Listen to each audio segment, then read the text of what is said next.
I've been very excited about trying to do something with this Kediers case. I think I'm saying it right. I'm not 100%. It's Kediers. I'm going to say Kediers, but Kediers, whatever. It's an interesting name. And this case has been on Amazon for a while. It was sold out for a bit. I have to do a build for a gaming machine, and these guys are into Cyberpunk and stuff, so I figured this is very cyberpunky. Now, unfortunately, in this build I don't get to water cool it, maybe later, as it wasn't in the budget, so we're going to air cool, but later on hopefully we get to revisit this case and do some water cooling. So of course in the front here we have a couple fans that mean nothing to me, and the reason why I say that is they're right up against the glass. They're not going to be pulling any air. They're there for looks. There's no way they have any other use than just lights. Just something cool. Other than that, I can't see it being any good. Okay, so there is a few things right off the bat that I noticed that I found kind of odd. One, of course, was the fans pointing at the glass. That makes no sense to me. Two, those fans aren't going to move any air whatsoever. They're definitely just for looks. When it's running, I will put my hand behind and see if there's actually any air movement. I would be very, very impressed if there's any at all. The other is the fact that the wiring in this case is just all over the place. So I am so confused here. It's almost like it's been used, but it didn't look used. It didn't look like it was opened. It's almost like someone on a Friday, oh, I gotta go drink my beers, this one's done, and that was the end of it. They even tied the cables for the power and everything like in a bow with themselves instead of using a tie. So see how it overhangs? It's like a bag put on glass. Now what I mean by that is it's like the glass was put inside, then it got heat shrunk to the glass, and then both halves were shrunk together because this is connected to the back and the front. So it's good luck ripping it off. So if you were a fan of taking off that for the first time for that new, oh yeah, 25 minutes later, you're not a fan anymore. As you can see here, a complete mess. This is supposed to be a shroud for hiding wires, and there's nothing inside there. You think this would be all tied up and put inside this. Look at this. This is absolutely a ridiculous mess. And what else I'm finding weird is just little ties right at the end of the cables here, and instead of being tied up, the ties are just weirdly here. I don't get it. You can have an SSD here, and I guess that's about it for hiding at the back as far as this goes. This could be a little bit of a wiring nightmare, but it's something I'll have to try and figure out. We have a problem, Houston. So,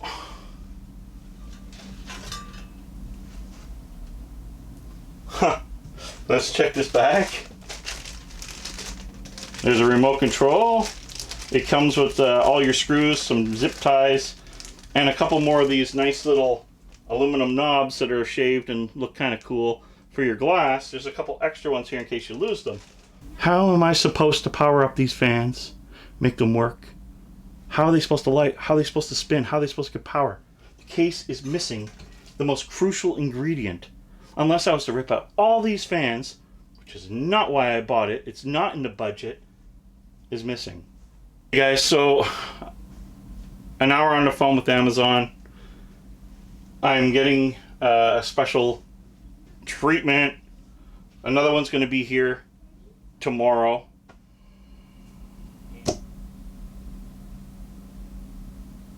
Oh, sorry. I didn't know we were back. Alright, so you can see different clothing, different day, different expression. So this is the second case. Now, the second case, you would think there's no way in hell we're going to get two cases with anything missing. It can't happen. No way can that happen. I'd like to start off with what was missing. And it was very minor. So I can't really jump down the throat on this, and I'll tell you why, but it's still something overlooked. As you can see here, one of the thumb screws is gone. So one thumb screw was missing. Not a big deal. I checked the box. It wasn't in there. It was just not put on. Overall, the reason why I'm not too frustrated, it is frustrating because I'm trying to do a review on a product that the first one came, of course, missing the fan control board. This one does have the fan control board, so very happy about that. That they, like I said in the previous part, they do give you some thumb screws replacements in the bag here, so we'll let it slide. This build has plagued me. I'll explain what's going into it in a little bit, but start off with the case missing the motherboard fan control system. Then we get the next one and it's missing the thumb screw. No big deal again. As I said, there are some in here. Thank you, Kediers, for that.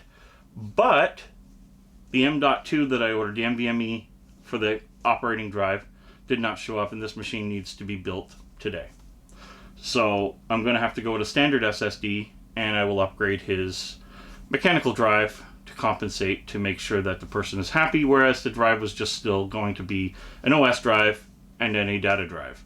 So I'm going to double his data drive, and that way I will feel a lot better about how I have to do this. Now overall, I will say, and looking at the other case the other night, I think that was about two days ago when I first started it, I'm not sure how the fans are yet. I'm not sure about this airflow. I think this is really stupid. 2 fans up against the glass. Now if it's just there for looks and that's all they did it for, cool. If that is the actual reason why they did it. If they actually did it thinking it's blowing air across the motherboard, you have a millimeter maybe. Maybe. I can't see how it would work, but I will check that. I will actually put my hand in there after everything's up and running and find out if it's actually moving air. If it's moving some air, hey, bonus. It's going to go across the video card area. That's always a good thing. Now, I'm not going to get to build this machine the way I wanted to build it, and that was a full-on water-cooled, like a Cyberpunk thing. Now, later on, the customer said that that may happen, and if that does, I will definitely do a video on that for you guys, because I would really love to see this Cyberpunked. Okay, so cool thing, this case is greeted with 7 fans. 7 RGB, I believe they're digital RGB, so they should be ARGB fans. So you have 2 up the top, 2 on the front, 1 down on the bottom part, and 2 here on the side. This thing is going to be a light monster, which makes me think deeply about not having light up RAM. Because light up RAM now, it just may look like too much. So we'll have to see how that looks before I decide to put any light up RAM in it. I'm starting to look at the not putting light up RAM, as I think this thing is going to be a light monster. And if you don't want a lot of light in a room, so power supply will go here at the bottom, like pretty much any newer style system to date anyway. And I'm going to actually put a RGB power supply on here. You're not really going to see it much, but it will do some lighting at the bottom just to add that little extra to the bottom here. Also, a couple key things that I wanted to point out. On the back here, you have a spot to install your physical hard drive and a spot to install a 2.5 inch. So one 3.5, one 2.5, and then of course your motherboard would support whatever NVMEs, whether it be 1, 2, or 3. So you're pretty much covered in any modern case build. Down here you have a spot to hide some of your wires as they got running here. So unlike the last case, all these wires were loose, and I'm seeing still some of these weird twist ties just kind of floating around. Interesting. The thing recommended is to install your hard drive and your solid state first before installing anything else in the unit.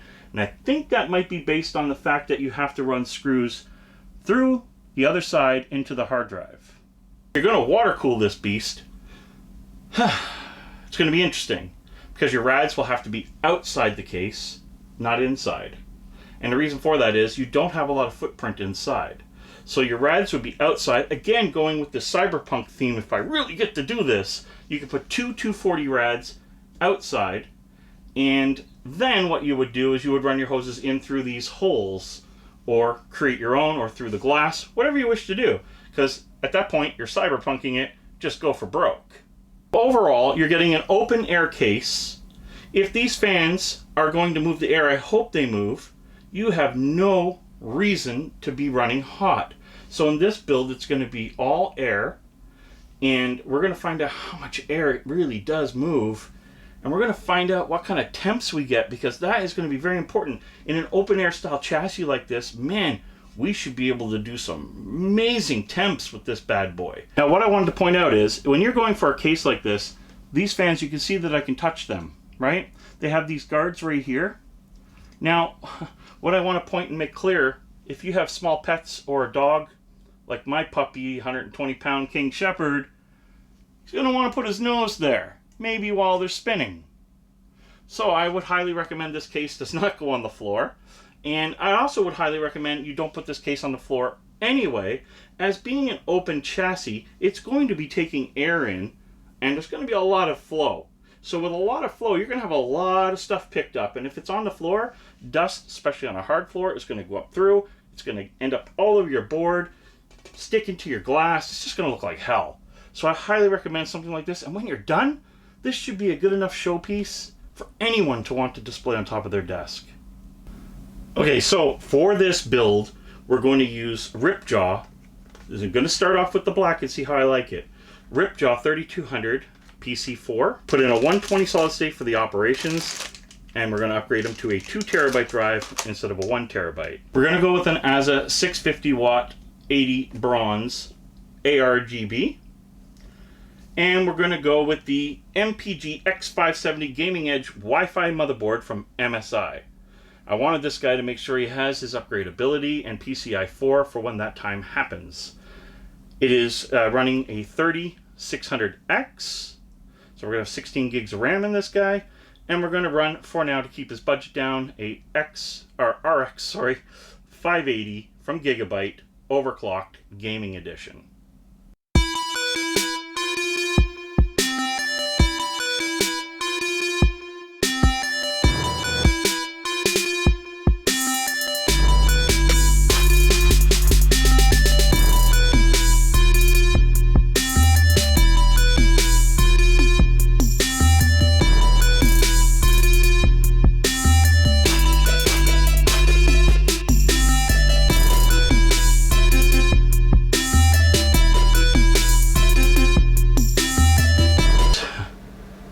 I'm back. I don't know what to say here other than it's been 4 days. So at this point, you know that I've had the problem with the original case. Minor problem, of course, with the other case. And it has been a troubling time, say the least. I guess I'll start off with the pros of this case. I made quite a bit of notes here. I don't normally do this. Normally everything's from my head, and I just couldn't do it this time. And the pros are very little. Now, of course, the case looks absolutely gorgeous when we start to look at lighting up, changing modes, whenever it finally changes modes. It's been really another thing, I guess, to talk about. We'll get to that. Overall, airflow on this case is actually absolutely beautiful. CPU is staying at around, and I'm overclocked to 4.49 per core, locked all cores at 6 core, 12 thread on a 3600X. It's a minor overclock, but it's a really good overclock, and this unit is still holding a 32 degrees. The video card right now is holding around the 30 to 32 degree area as well, but at this point it's not being pushed. One thing I wanted to talk about, which I thought was going to be a big con, and that was these fans up against the glass. Now, there is just enough space. I don't know how, but it's moving some decent air across the video card and the bottom part of the motherboard. So I have to give it a little bit of props. Not liking it. It looks cool, there's no doubt about it, but it actually is moving some air, and some air is better than no air. The case is actually pretty well built. Construction of the internal frame is pretty solid. A little bit of play when the glass is off, which would you expect considering it's a very open case chassis. But overall, once built, very solid, decently well built that way. I've seen a lot of people talking about problems with getting the video card and everything in, that things need to be shifted and so on. That wasn't the case for me. It dropped in no issues whatsoever. So I don't know what the cause was on their part, but anyway, it did drop in. Also, it's on right now, and I gotta say, for an open air case, it's pretty quiet. Fans are on pretty blasty. I gotta say that isn't that noisy. I mean, you might hear a little bit of background noise, and that is this, because it's about the only thing running in here right now. Sorry about the layout at this point. Now, this is going to be a focal point moving forward, but there's so much going on in here, I can't even show the rest of it. There's even stuff piled up right here that you can kind of see, which is getting on my nerves, but that's what happens when you're trying to make things better. Okay, I really tried to love this case. If you are a pro builder, go ahead, knock yourself out. If you are your first time or second time building a PC, stay the heck away from this case. Let me explain. Alright, so first thing, not a big thing, but first thing, these fans need to be removed when you're working on the internal of the case. You are not going to get anything done proper if you do not. In fact, you can't even mount the power supply unless you remove these. You need to literally get down in there, and the fans are just in the way, which is not a big deal. It's just a small con. You just have to take these two screws out on each fan, and out they come. Now, I say it's a con. It's not a big con, but I guess it's a con in the fact that the case comes pre-built. If it came disassembled, then it wouldn't be a con at all, because you'd be putting them in last, and that would be avoided. One part that I found was not quite right was when mounting the PSU. I had to leave screws loose to kind of get that last screw hole lined up. It was a bit finicky that way, but once I got them lined up, everything's screwed in, and it's a PSU, it mounts, but it doesn't mount as easy as a, let's say, Be Quiet case or something like that, or a thermal take, or Corsair, or even a bad Corsair. You line it up, the power supply usually still lines up with the holes. This one, there's a bit of play to that. And knowing that, there's actually only a little bit of ledge. There's no floor in this computer. So down here, if you move it over just a millimeter too much, the power supply has no more extra support, and I didn't like that. So that was a bit of a chore as well. Now, I put this as a con. It's not so much a con as you're building the case as you're going on. It's just kind of odd that a manufacturer this day and age would make you do this. But mount your hard drives before mounting any hardware. Example, do not mount your motherboard till your hard drives are mounted.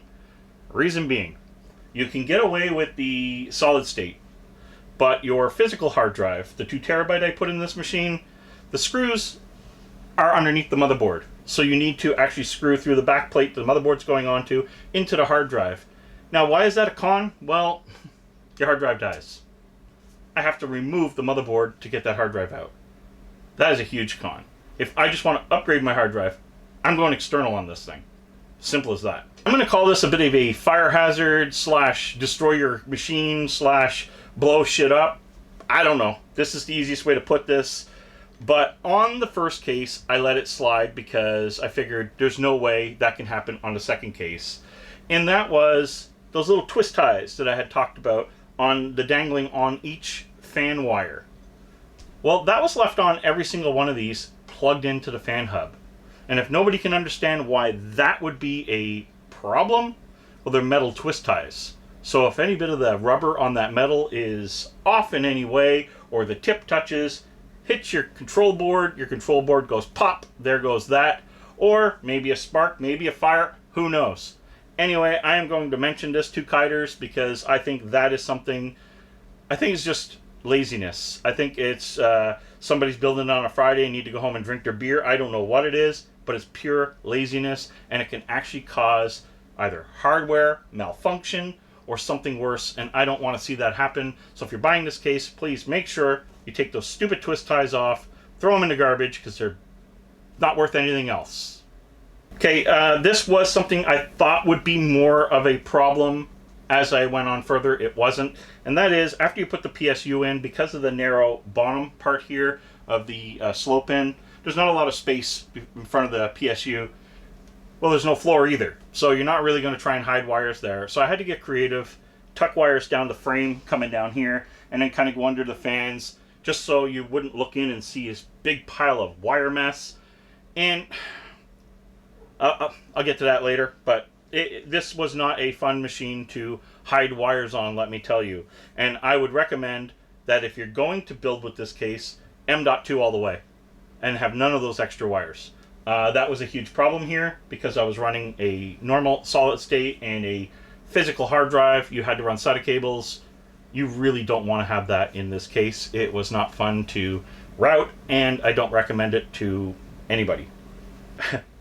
This was interesting. ATX motherboard mounts. So on this board, they're all TIG welded. You can add some. There's some in the bag to add for different motherboards.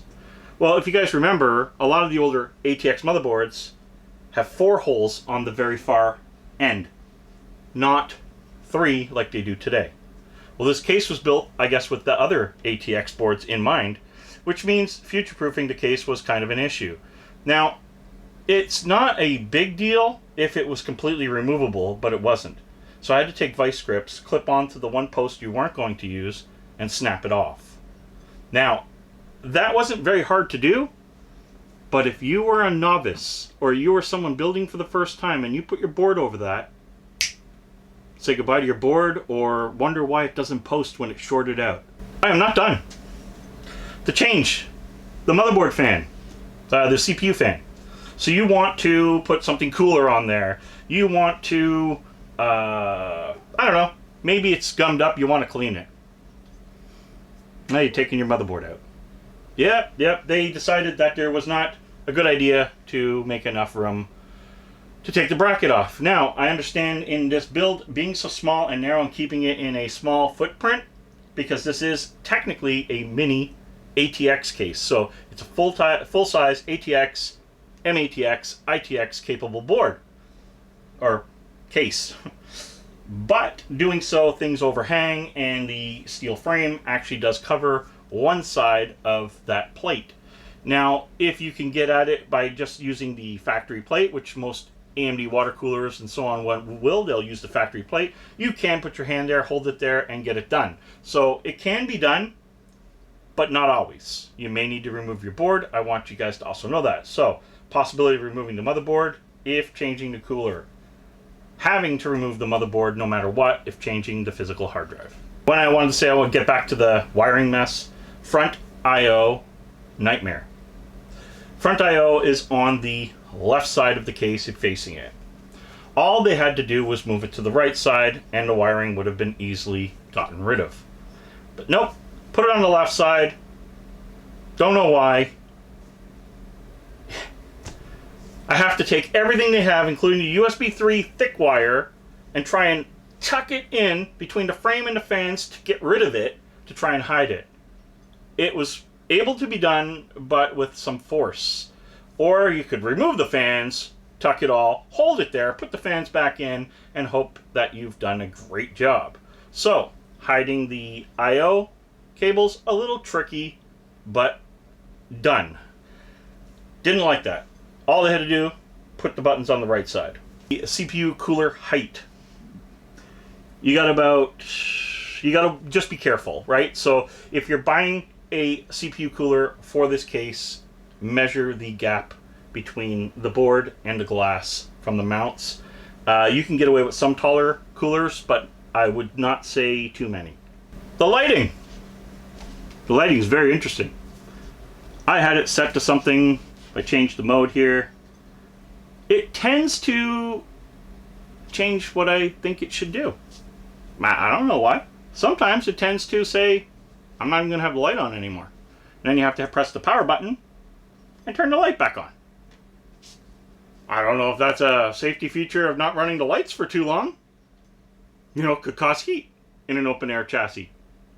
I had it set to a certain mode. It's not even there anymore. There are a ton of modes off the remote, which is really nice.